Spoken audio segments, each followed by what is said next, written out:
Hello, Hello my there. name is Marge Daisy, and I started this YouTube channel a couple of months ago, and I thought that I should formally introduce myself to you guys.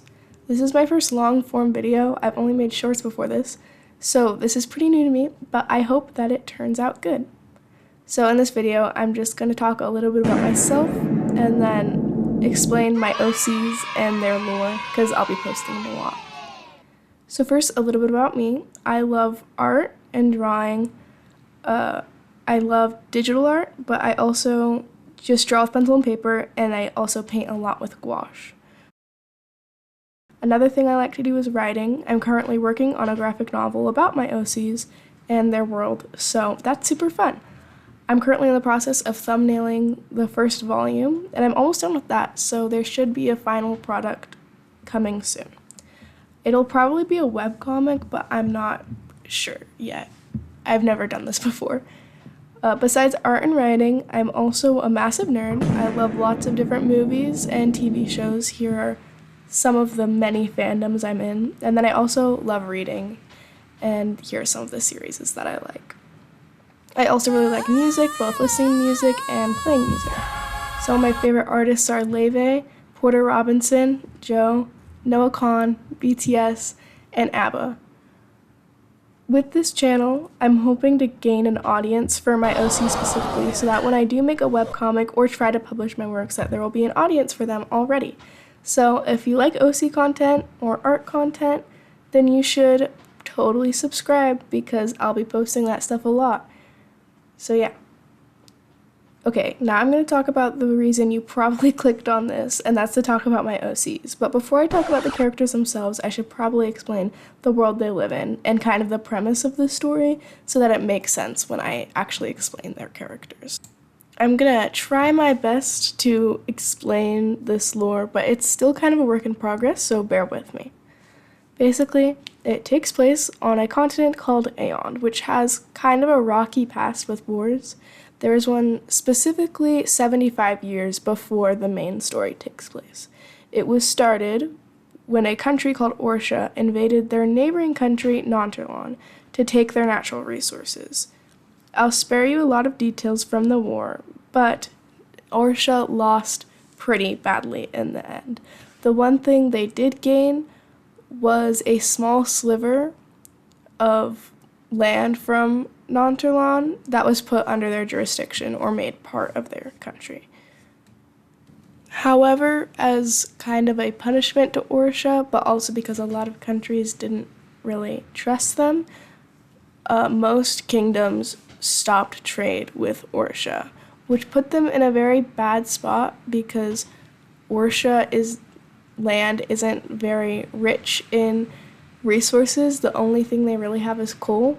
So they needed that trade in order to survive and thrive. So that wasn't the best for them. A good thing that came out of the war was a secret organization called the Alliance of Liberty for Aeon, or ALE for short.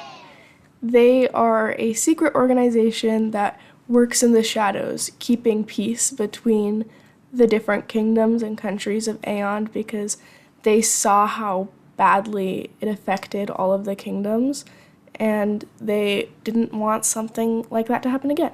So, yeah, they keep peace from the background. They remain anonymous, in other words. So now we're in the present day of the main story, and Orsha is now ruled by a tyrant queen named Myra, and she has ambitions to take over other countries of Aeon. Again, like Orsha tried to do in the past and failed. However, she knows that if she goes against these bigger countries right now, that she'll lose. So she needs to begin trading with other countries, specifically Nonterlon, again, but that has stopped since the war. Myra decides that the best course of action would to be the leadership of Nonterlon to trust in Myra and believe she has great intentions for wanting to trade again or to fix the bonds broken during the war. And so she proposes that there should be a marriage alliance between the two countries. She says that her son, Prince Nicholas, and their daughter, Princess Adeline, should get married, and, the countries can be peaceful again, and they can put all of the war stuff behind them finally. And the king of Nonturlon, he decides that he's on board. He's a very kind ruler, and he wants to put the past behind him. However, Aelle hears about Myra's plot through their informants, and they decide that this is not a good idea. They don't think that Orcia should have the means of overtaking other countries, so they're brainstorming about what they should do. Eventually, they come to the conclusion that there can't be a marriage alliance if there's no one to get married. So they stage a kidnapping of Princess Adeline. So that's where the main plot really begins, is Princess Adeline, the main character, takes part in a staged kidnapping to escape the marriage alliance. And that brings us to Adeline, so let's talk about her. She was born to King Nathaniel and Queen Meredith. She's the youngest of two kids. She has an older brother named Prince Henry. And since she was a young girl, she has been told and convinced that her wants and dreams don't matter because she's a princess and she holds all these responsibilities and her kingdom comes first. So because of that, she's been definitely living in a state of apathy for a really long time. So when she's told that she's gonna marry this prince that she's never met before, she isn't jazzed about it, but she knows that fighting is just gonna be a waste of energy. So she has definitely resigned to her fate. That is until someone from Aelle shows up and enlightens her about Myra's plot, and because of that, she decides that she should leave, partly because she doesn't want to be in this arranged marriage, but also because she's doing what she's told, and she's doing what she's told is right by this person. When she gets to Camp Aelle, it's a pretty big adjustment for her.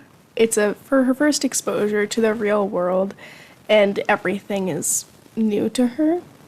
At first, she has trouble making friends and fitting in because her life has been very different from everyone else's there. But as time goes on, she really starts to grow as a person and I guess find her voice again, and she learns that, having dreams isn't selfish like she was told when she was younger, and that she should pursue things for herself again. And like I mentioned earlier, I love music, so here are a couple of songs that kind of remind me of Adeline, I think would be on her playlist. Reflection by Lea Salonga, Sidelines by Phoebe Bridgers, and Somewhere Out There by Linda Ronstadt. The next OC I'm going to talk about is Rosa. Rosa has been working for Aelle for about 6 to 8-ish years. I haven't decided on the exact number. Her and her older brother Luke have been on their own for a really long time because their parents died when they were pretty young. For the first couple of years after they lost their parents, they were living on the streets. But then someone from Aelle found them and decided to take them to the camp so that they could have someplace to live and be able to help make the world a better place. Rosa as a person is kind of a fireball. She's very passionate and she has very strong beliefs that she won't let anybody tell her any different. She doesn't care what other people think, and she definitely dances to the beat of her own drum. So she's pretty stubborn, and also she's kind of reckless because she doesn't think things through a lot of the time. She just acts on instinct and on her feelings a lot. So she gets into trouble being so reckless sometimes. But her passion makes her also really good at inspiring people, and she's just an amazing leader. It comes very naturally to her. And some songs that remind me of her or be on her playlist are Wrecking Ball by Mother Mother, My Way by Frank Sinatra, and Vienna by Billy Joel. Oh, and I forgot to mention, she's a really good archer and is like a sharpshooter who never misses.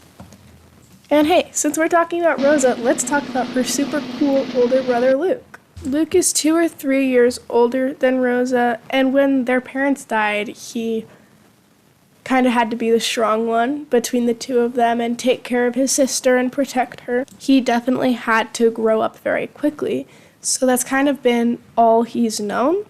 So because of that, he is just a very caring person and very protective of the people in his life. I always say that he's everybody's older brother. He just takes everyone under his wing. He's super funny and just so upbeat and just radiates light to everybody around him. He's also a very skilled fighter. He fights with dual blades, so that's pretty cool. Some songs that remind me of him are Silhouettes by Colony House, Keep It Up by Rex Orange County, and Here Comes the Sun by the Beatles. Okay, last but certainly not least, we have Hassan. And I'm trying to figure out what I should and shouldn't say because a lot of his backstory is kind of spoilers, and I'm planning on, like I said, turning this into a graphic novel. So I'll try my best. Hassan is a healer. He has healing magic. And magic is pretty rare in Aeon. It's almost been resorted back to legend almost. It's almost unheard of. However, once in a while there will be someone born with magic. Hassan can heal physical wounds, but in order to do that, he has to, take the effects of the wound upon himself. So, if he heals someone with a cut, he'll feel what they're feeling and take away their pain and transfer it to himself. And at the end of the healing process, they share the same scar. Hassan grew up in Orisha, and he definitely had a really rough childhood. He lost someone very close to him, and since then he's kind of isolated himself because he's terrified of something bad happening to another person that he cares about. Eventually, he ran away from Orisha and made it to Nanterlan, where he joined the Alliance of Liberty for Aeon and has worked there as a scribe for a really long time. As I mentioned earlier, he's pretty standoffish as a person and is kind of seen as cold. However, a lot of his character arc is allowing himself to have relationships again and forgiving himself for things that have happened in the past. He's also really observant, and I think that comes from him watching from the sidelines a lot of the time. And some songs that remind me of Hassan are Blackbird by the Beatles, Something Comforting by Porter Robinson, and Northern Attitude by Noah Kahan. Hassan and Adolin do have a romance, and it's super sweet, but I won't get into the fine details because I think it'll be better just to experience it as you read it after I actually write it and when I post stuff about it. But they're really cute, is all you need to know. But some songs that remind me of their relationship are The Only Exception by Paramore. That's definitely the biggest one. It reminds me of them so much. And then Her by Jake, but the Anika Wells version. And then 1,000 Years by John Michael Howell, Jake, and ZVC. I hope I'm saying that right. So yeah, those are my OCs. Those are the 4 main ones. There are a couple others, but that's the main group that we'll be spending the most time with in my story. So if you found them intriguing, then you should tune in again because I'll be posting about them more. Thank you so much for watching. This is my first YouTube video, so I hope you liked it, and bye!